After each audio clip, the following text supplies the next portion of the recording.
everyone, welcome back to my channel. So guys, continuing with locomotion and movement and अब हम proceed करेंगे chapter के थोड़े से कॉन्सेप्चुअल पार्ट पे एंड वो सिर्फ दिखने में या एक बार ही पढ़ने में मुश्किल लगता है but when you get to know and understand the concept behind it it seems very very easy to you.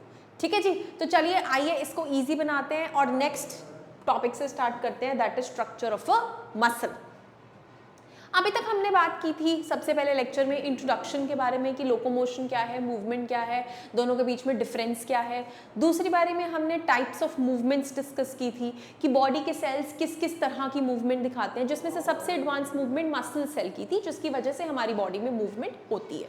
Correct. Then we discussed about the types of muscles जिसमें हमने कार्डियक, स्मूथ, स्केलेटल मसल्स पढ़े थे. अभी इस lecture में हम discuss करेंगे basic structure of a muscle कि मसल एक्चुअली होता कैसे है एंड व्हाट एक्चुअली हैपेंस. ठीक है जी, तो चलिए स्टार्ट करते हैं. Each organised skeletal muscle in our body is made up of number of muscle bundles और fascicles जिसे कहते हैं, held together by a common collagenous connective tissue layer called fascia. Now what does it has to say? आइए थोड़ा सा discuss करते हैं इस बारे में. देखिए, for example this is my arm और say for example any part of the body where muscles are there. ठीक है, तो मैंने क्या किया, अपनी बाजू को ऐसे कट करके उसका सेक्शन देखने की कोशिश करी. ऑब्वियसली ऐसा हम कर नहीं सकते, राइट? लेकिन जस्ट इमेजिन कि what you doing is you are just opening your arm from here. आप यहाँ से आर्म को ओपन कर रहे हो और सामने से देख रहे हो. नाउ इसके अंदर आपको क्या दिखेगा? That will be the transverse section of a muscle. ठीक है, that is the transverse section of a muscle जो आपको सामने से अंदर की तरफ दिख रहा है. अब अगर आप उसको देखेंगे तो वो ऐसे आ रहा होता है मसल, लाइक दिस. क्योंकि मोस्टली जो हमारे स्केलेटल और कार्डियक मसल्स हैं ये मोस्टली सिलिंड्रिकल शेप्ड होते हैं. ठीक है, सिर्फ स्मूथ मसल फाइबर्स है जो स्पिंडल शेप कैटेगरी में आते हैं. सो मैं बेसिक सिलिंड्रिकल शेप ले रही हूँ मसल की. अब ये मसल एक तरह का टिश्यू है. ठीक है, we call it as muscular tissue. Tissue के अंदर क्या प्रेजेंट होते हैं? Always we have studied that cells get together and form tissue. तो इसके अंदर भी सेल्स प्रेजेंट होते हैं.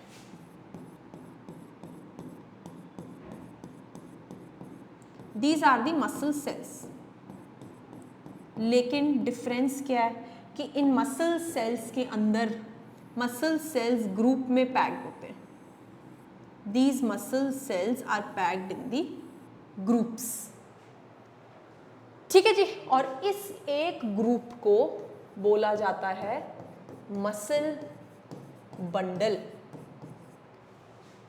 करेक्ट. और मसल बंडल के अंदर ये जो छोटे छोटे पड़े हैं, these are muscle cells. मतलब देखा जाए तो वो टिश्यू बना सेल्स का ही है बट इट्स जस्ट दैट कि सेल्स थोड़े बेटर ऑर्गेनाइज्ड है इन अ मस्कुलर बंडल. तो यहाँ पे जो ये वर्ड यूज कर रहे हैं that each organised skeletal muscle is made up of number of muscle bundles, तो ऑब्वियस सी बात है कि एक मसल में काफी सारे मसल बंडल्स होंगे. Correct. And these muscle bundles are also called as fascicles. That means यहाँ पे जो हम ये मसल बंडल लिख रहे हैं, इस मसल बंडल का दूसरा नाम क्या है? fascicle. ठीक है, fascicle. These fascicle are held together by common collagenous connective tissue layer called fascia. अब होता क्या है कि ये जो मसल बंडल्स हैं इनके बाहर भी एक कवरिंग होती है, like this. These also have coverings. In covering से ये सारे कनेक्टेड होते हैं. तो इन कवरिंग्स को नाम दिया जाता है फेशिया. करेक्ट. तो है कुछ नहीं है, सिर्फ ये स्ट्रक्चर है मसल का कि मसल किसका बना हुआ है, मसल के अंदर क्या क्या है और उसको हम क्या क्या बोलते हैं. That was all about the first slide. ठीक है. हाँ, यहाँ पे हम कोलैजेनस कनेक्टिव टिश्यू की बात कर रहे हैं क्योंकि पूरे मसल्स में आपस में जो इंटरकनेक्शन है वो कोलैजन फाइबर्स की वजह से है. राइट हाँ, वन मोर वर्ड, ये जो मसल सेल है, ये मसल सेल गोल गोल तो हमें बस सामने से दिखता है, लेकिन पीछे से, जैसे ये गोल आगे से दिखेगा तो पीछे से ये ऐसे लंबा है, ठीक है जी। तो सिंस ये लंबा और ऐसा थ्रेड लाइक दिखता है तो इसे हम मसल फाइबर कहते हैं, we call it as muscle fibre, लंबा थ्रेड लाइक दिखता है, ठीक है जी। चलिए नेक्स्ट पढ़ते हैं। Each muscle bundle contains a number of muscle fibres, so that means muscle fibres और मसल सेल्स एक ही बात है। जो मैं एक ही बात करके लिख रही हूँ ना, वो आप अपनी एनसीईआरटी में साथ साथ मेंशन कर लीजिएगा, ताकि दोबारा जब आप रिवीजन करें और लर्न करें तो आपको आसानी हो। Correct. Each muscle fiber is lined by plasma membrane called sarcolemma enclosing the sarcoplasm. अब अगर मैं एक सेल को यहाँ बड़ा करके बनाऊं, एक मसल सेल को आई ड्रॉ बिगर, ये हमारा मसल सेल है, वन मसल सेल, इलोंगेटेड ही बनाया मैंने उसकी तरह बिल्कुल, ठीक है, like this. I've just drawn it a little elongated. तो अब क्या होगा, इस मसल सेल की जो आउटर बाउंड्री है, हर सेल किस चीज से कवर्ड है? एनिमल सेल है ना ये, क्योंकि एनिमल्स में प्रेजेंट है, और एनिमल सेल्स की आउटर कवरिंग को क्या कहते हैं? सेल मेम्ब्रेन या प्लाज्मा मेम्ब्रेन, ठीक है जी। So this is known as cell membrane of muscle cell, cell membrane of muscle cell, जिसको क्या बुलाया जाता है? Which is known as sarcolemma, which is known as sarcolemma, ठीक है जी। अब जैसे सेल के अंदर साइटोप्लाज्म होता है सब जगह, उसी तरीके से इस सेल के अंदर भी जो साइटोप्लाज्म है उसको हम बोलते हैं sarcolemma, we call it as sarcolemma, sorry, we call it as sarcoplasm, ठीक है जी। तो है कुछ नहीं, वही सेल का मेम्ब्रेन है, वही सेल के अंदर का साइटोप्लाज्म है, it is just muscle cell में उसको दूसरा नाम दे दिया। सिंस जो हमारा मसल शब्द है, दिस वर्ड मसल, या तो ये मायो से रिप्रेजेंट होता है या फिर सार्को से रिप्रेजेंट होता है। जैसे हर चीज की बॉडी में एक वर्डिंग्स होती हैं, ब्रेन के लिए न्यूरो, किडनी के लिए नेफ्रो, उसी तरीके से यहाँ पर भी हमारे मसल के लिए मायो या सार्को है। चलिए आगे चलते हैं। Muscle fibre is a syncytium as the sarcoplasm contains many nuclei, मतलब जो मसल फाइबर है, जो हम यहाँ पे ये मसल फाइबर बनाए हैं, इस मसल फाइबर के अंदर बहुत सारे न्यूक्लियसेस होते हैं, लाइक दिस,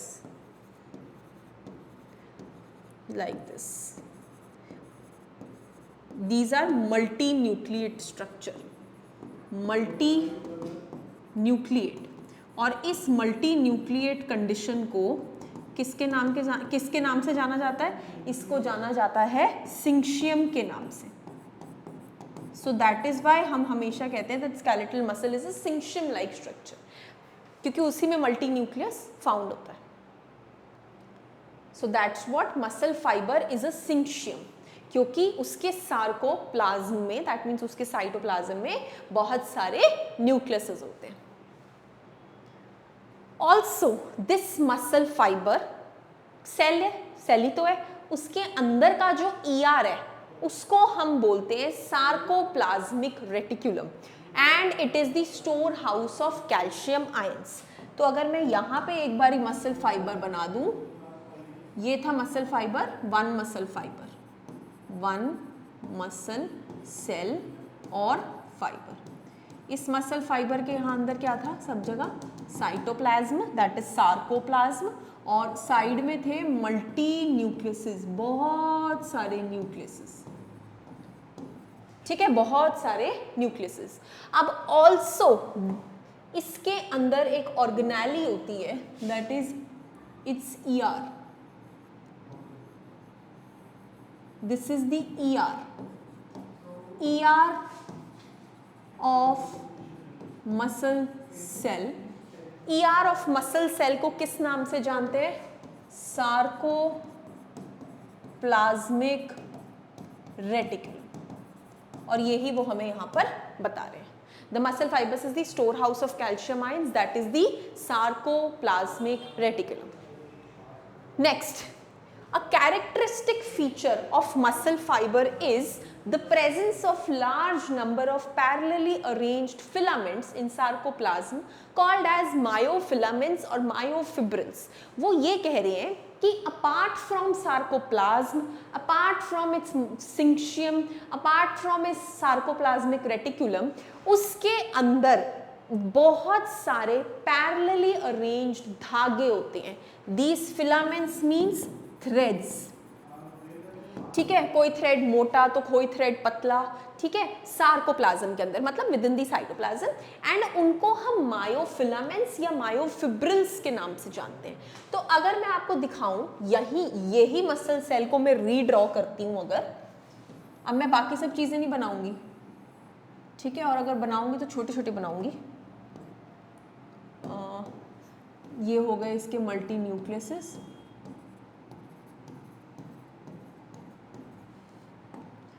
ये हो गया इसके अंदर का cytoplasm, that is the sarcoplasm. अब जब आप सार्कोप्लाज्म को ध्यान से देखेंगे तो उसके अंदर आपको मिलेंगे ऐसे कुछ तो मोटे धागे, ये थोड़े से मोटे धागे होते हैं, और इन मोटे धागों के आसपास पतले धागे.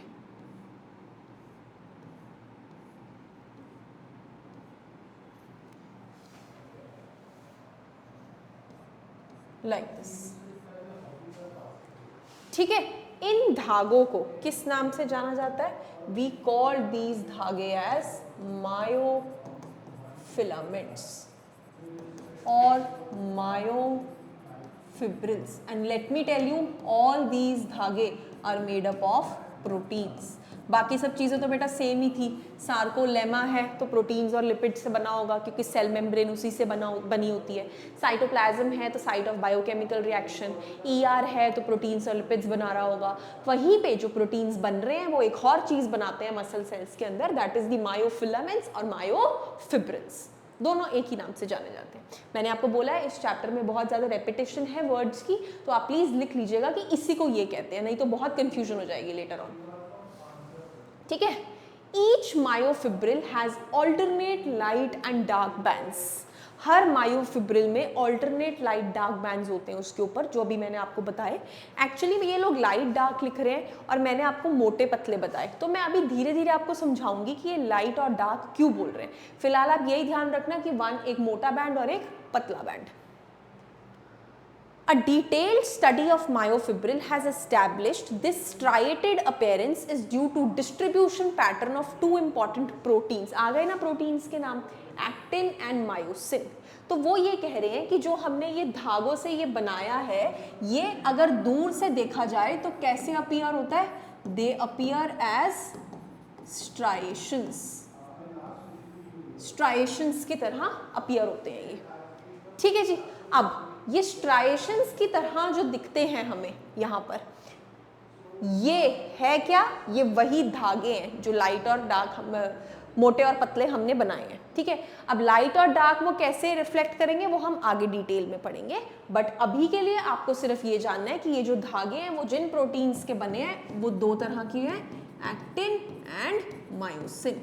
और अगर मैं आपको और डिटेल में थोड़ा सा बता दूं तो ये जो बेटा मोटा धागा है ना हमारा, दिस मोटा वाला, ये मोटा बना होता है मायोसिन का. ठीक है, और ये जो पतला वाला धागा है ये बना होता है एक्टिन का. ओके जी, चलिए. The light bands contain actin. Light bands में एक्टिन है जो मैंने आपको अभी बताया. लाइट मीन्स दैट पतले. ठीक है, दे उसके अंदर एक्टिन होता है, तो इसीलिए हम उसको आई बैंड बोलते हैं. I stands for isotropic.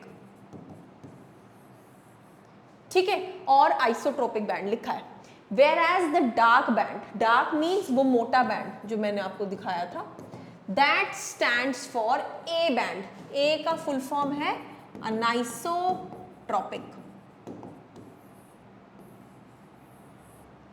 ठीक है जी, और उनके अंदर क्या होता है, myosin. Correct. Both the proteins are arranged as rod like structures, लंबी लंबी रॉड लाइक ही तो अरेंज्ड है, parallel to each other, obviously वो कहीं मिल नहीं रही है, so they are parallel to the longitudinal axis of myofibrils. मतलब ये जो हमारे मायोफिब्रिल्स हैं, ये जो मायोफिलामेंट्स बनाए हैं हमने, इसी के लॉन्गिट्यूडिनली, इसी डायरेक्शन में ये पैरेलली एग्जिस्ट कर रहे हैं, that is what they are trying to say. ठीक है जी। ऑल्सो ये इतना जो मायोसिन का पार्ट है, ये किस नाम से जाना जाता है, ए बैंड। ठीक है, और ये जो इतना सा एक्टिन का पार्ट है, इसे किस नाम से जाना जाता है, आई बैंड। बाकी फुल फॉर्म्स हैं, I stands for isotropic, A stands for anisotropic. ये भी हो गया।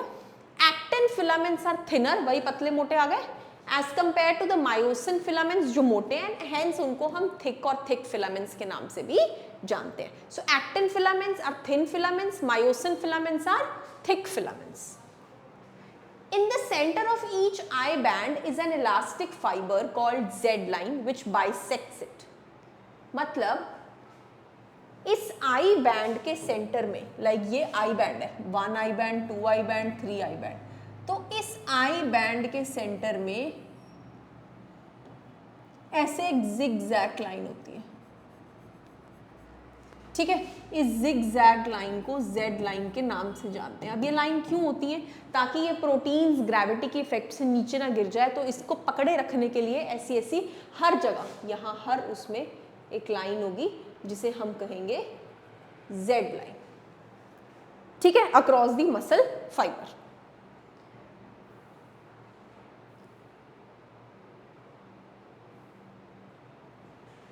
हाँ, यहाँ पे थे हम। Which bisects it, obviously उसको काट रही है। The thin filaments are firmly attached to this Z line, और ये सब अच्छे से उस Z line को पकड़े हुए हैं। थिक फिलामेंट ए बैंड के अंदर वो भी पकड़ा हुआ है, क्योंकि उसकी भी प्रोटीन्स गिर सकती हैं, तो उसके बीच में जो लाइन बाइसेक्ट कर रही है, that is a thin fibrous membrane, वो पतली सी फाइबरस मेम्ब्रेन है, जिगजैग नहीं है, और उसको हम एम लाइन कह रहे हैं। We are calling it as M line. तो मतलब डिफरेंट कलर से बनाते हैं। यहां पे भी एक स्ट्रेट लाइन आ रही है। ठीक है, इस स्ट्रेट लाइन को हम क्या बोल रहे हैं, M line. Correct. A and I bands are arranged alternately throughout the length of myofibrils. Alternately है, पहले light फिर dark, फिर light फिर dark, इसी तरीके से alternate pattern में। The portion of myofibril between two successive Z lines is considered as functional unit of contraction and is called as a sarcomere. वो ये कहना चाहते हैं कि जो हमने यहाँ पे डायग्राम बनाया है, ठीक है, इसमें we'll make it with a different color, yellow ले लेते हैं, ये वाला ले लेते हैं। चलो, ये रही एक जेड लाइन, ये रही एक जेड लाइन, तो इस जेड लाइन के बीच में जो ये पूरा डिस्टेंस है, ये पूरा स्पेस है यहाँ से लेके यहाँ तक का, इस वन यूनिट को, this one unit will be termed as sarcomere. A sarcomere, which is very very important, a contracting unit. जो मसल्स हमारे रिलैक्स कॉन्ट्रैक्ट करते हैं, उसमें मूवमेंट किसकी होती है, एक्चुअली इस पूरे सार्कोमियर की होती है। और देखा जाए तो इस सार्कोमियर में क्या क्या आ रहा है, जेड लाइन, आधा एक्टिन, दैट मीन्स आधा आई बैंड, पूरा का पूरा एक ए बैंड, एक और आई बैंड आधा, ठीक है, और बीच में एम लाइन है ना। तो इसका मतलब सब कुछ इंक्लूड हो रहा है इस वन सार्कोमियर के अंदर। तो जब भी मसल मूवमेंट शो करता है तो ये पूरा सार्कोमियर आगे घिसकता है, ठीक है, that is how the muscle moves. वो भी पढ़ेंगे अभी स्लाइडिंग फिलामेंट थ्योरी में। In the centre of each I band is an elastic fibre. अच्छा, ये तो हम कर चुके हैं, दिस इज डन, ठीक है। The portion of myofibrils between two Z lines, जो दो जेड लाइन के बीच का पोर्शन है, that is the functional unit of contraction, that is the sarcomere. तो ये फंक्शनल यूनिट ऑफ कंट्रैक्शन है, ये बात इंपॉर्टेंट है, इसी की वजह से सारी कंट्रैक्शन होती है, this is very very important. अब whenever the muscle is in resting stage मतलब not doing any movement, तब वो जब कोई मूवमेंट नहीं कर रहा, the edges of thin filaments on either side of the thick filaments partially overlap the free ends of thick ones, leaving the central part of thick filament. This central part of thick filament not get overlapped by thin filaments and is called the H zone. अब वो क्या बोल रहे हैं, इस diagram में तो बहुत रश हो गया है, मैं आपको एक और डायग्राम बना के दिखाती हूँ। ये हमारा मसल फाइबर था, एक बार आपकी रिविजन भी हो जाएगी, ठीक है। यहाँ पे ये हमारे लाइट बैंड्स बनाए मैंने दो, और यहाँ मैंने बनाए dark bands. Just a second, पहले मायोसिन बना लेते हैं, ज़्यादा इजी होगा डायग्राम बनाना। मायोसिन मोटे वाले, उनके ऊपर ये स्लाइडिंग